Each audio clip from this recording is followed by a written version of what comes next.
And it's time now for the quiz.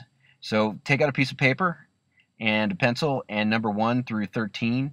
When you're done with the quiz, you can find the answers at www.hamwhisper.com under the exam answers page. So with that said, let's get going.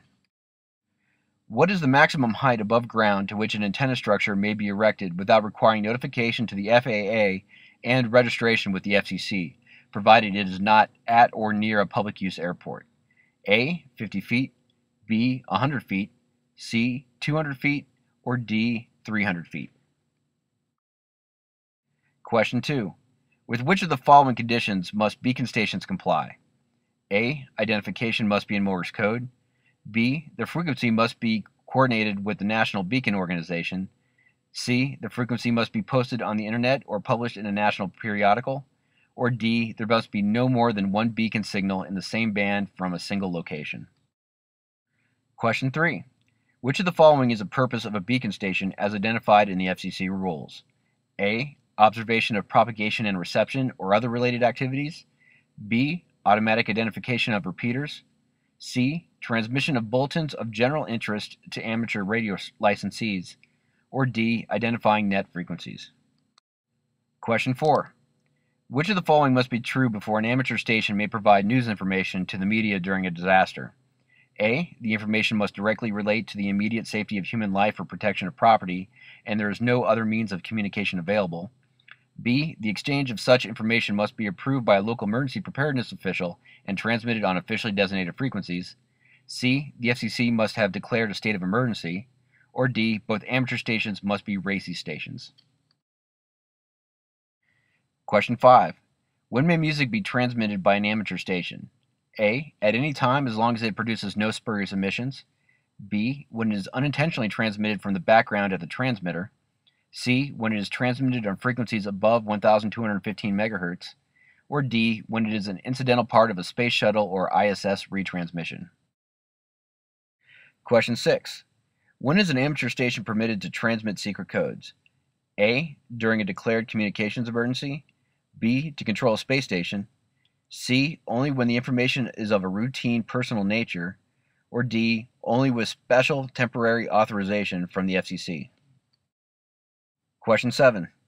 What are the restrictions on the use of abbreviations or procedural signals in the amateur service? A, only Q codes are permitted. B, they may be used if they do not obscure the meaning of a message.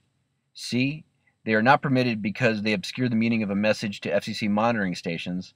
Or D, only 10 codes are permitted. Question 8. Which of the following is prohibited by FCC rules for amateur radio stations? A, transmission of music as the primary program material during a contact. B, the use of obscene or indecent words. C, transmission of false or deceptive messages or signals. Or D, all of these answers are correct. Question 9. When may an amateur station transmit communications in which the licensee or control operator has a pecuniary or monetary interest? A, only when other amateurs are being notified of the sale of apparatus normally used in an amateur station and such activity is not done on a regular basis. B, only when there is no other means of communication readily available. C, at any time as long as the communication does not involve a third party. Or D, never. Question 10.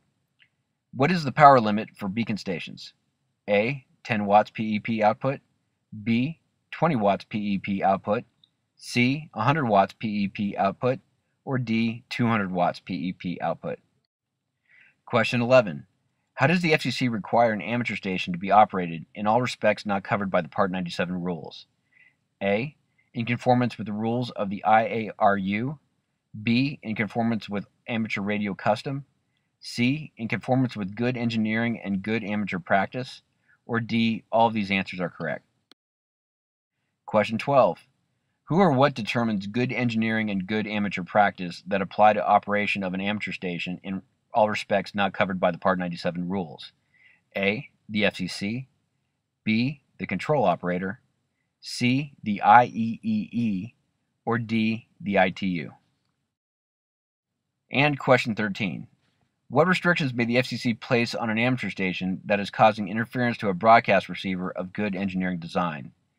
A. Restrict the amateur station operation to times other than 8 p.m. to 10:30 p.m. local time every day, as well as on Sundays from 10:30 a.m. to 1 p.m. local time. B. Restrict the amateur station from operating at times requested by the owner or the receiver. C. Restrict the amateur station to operation only during races drills. Or D. Restrict the amateur station from operating at any time. And that is it for the quiz and lesson 2. So for the answers to the quiz, go to www.hamwhisperer.com and look under the exam answers page. You'll find it under the lesson 2 G1B questions down at the bottom of the page. And until next time, this is Andy, KE4GKP, saying 73, and I hope to hear you on the air soon.